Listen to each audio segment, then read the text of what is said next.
Oke, sekarang kita renungkan dulu. Tadi kembali ke pertanyaan bahwa kapan sih kita mulai bersyahadat? Kan balik lagi ya, nggak mungkin saya mau ingat sama Allah kalau saya belum pernah ketemu sama Allah. Kasaran katanya begitu. Maka syahadat itu adalah penyaksian. Disadari atau tidak, diketahui atau tidak, Quran memberikan informasi yang amat sangat penting dari primordial kita hadir ke semesta raya ini. Di surat 7172, di situ ada kata-kata alastu birobbikum qalu bala syahidna. Ini kalau saya teatrikalkan gitu ya. Ini saya mudahkan pakai analogi teatrikal aja supaya ini bisa dimudahkan dan digambarkan. Sekali lagi, ini hanya perumpamaan untuk memudahkan menjelaskan. Sejatinya kita semua itu pernah hadap-hadapan langsung sama Allah gitu kira-kira. Ya, untuk mudahnya begitu. Kapan? Di rahim ibu kita. Ketika kita ditiupkan ruh, di situ ada perjanjian suci di mana kita ditanya siapa Tuhan kamu, dan kita semua menjawab, Engkau ya Allah, Engkau adalah Tuhan kami. Dan di situ kita membuat perjanjian suci yang kita bawa sampai detik ini. Maka disadari atau tidak, kita terlahir ini ada MOU antara kita dengan Allah, ada perjanjian kita dengan Allah. Di mana pertanyaan Allah sederhana, siapa Tuhan kamu? Kita semua menjawab, jiwa kita semua menjawab, Engkau Tuhanku ya Allah. Tapi menariknya, ketika kita lahir, kita jadi nggak tahu apa-apa. Di situ permainan dimulai dalam tanda petik. Maka kalau kita tidak menyadari esensi ini, kita nggak sadar bahwa siapapun yang terlahir ke semesta raya ini, dia bersyahadat kepada Allah.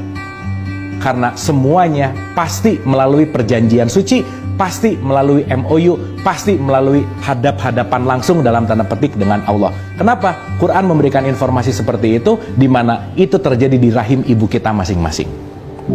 Maka kita tahu ketika ruh ditiupkan, di situ ada perjanjian dulu gitu.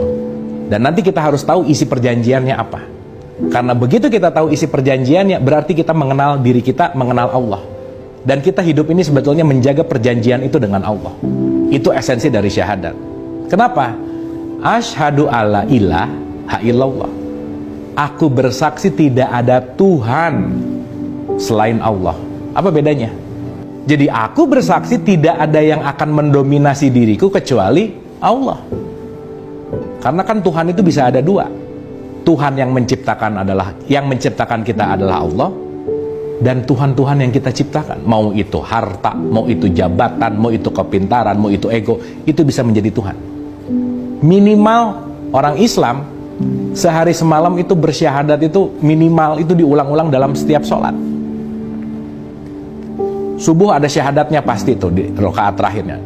Zuhur semuanya setiap sholat pasti ada asyhadu alla ilaha illallah. Jangan-jangan itu hanya lip service verbal yang diucapkan tanpa sebuah kesadaran. Tetap aja yang dituhankan adalah selain Allah. Yang dituhankan adalah egonya, mau-maunya, keinginannya, hartanya, jabatannya, dan seterusnya. Clear ya? Oke. Jadi di awal, mari kita sama-sama sadari bahwa syahidah atau syahadat itu artinya menyaksikan. Aku bersaksi. Yang namanya saksi itu nggak boleh nggak ketemu. Contoh, saya menjadi saksi di pengadilan atas kecelakaan orang lain misalnya. Begitu hakim nanya, hei saksi, saya, apakah kamu menyaksikan kejadiannya? Terus saya bilang, enggak. Berarti saya adalah saksi palsu. Kalau saya berani bersaksi, berarti saya menyaksikan. Nah menariknya hari ini boleh jadi ada orang yang sholat tetapi belum bersaksi, belum menyaksikan, tidak mengerti makna dari penyaksian kepada Allah itu sendiri gitu kira-kira. Nah sekali lagi, ini adalah pendapat, ini adalah satu sudut pandang yang mudah-mudahan bisa mewarnai pemahaman kita, pembelajaran kita, yang mudah-mudahan ini bisa melengkapi. Jadi kita sama-sama belajar.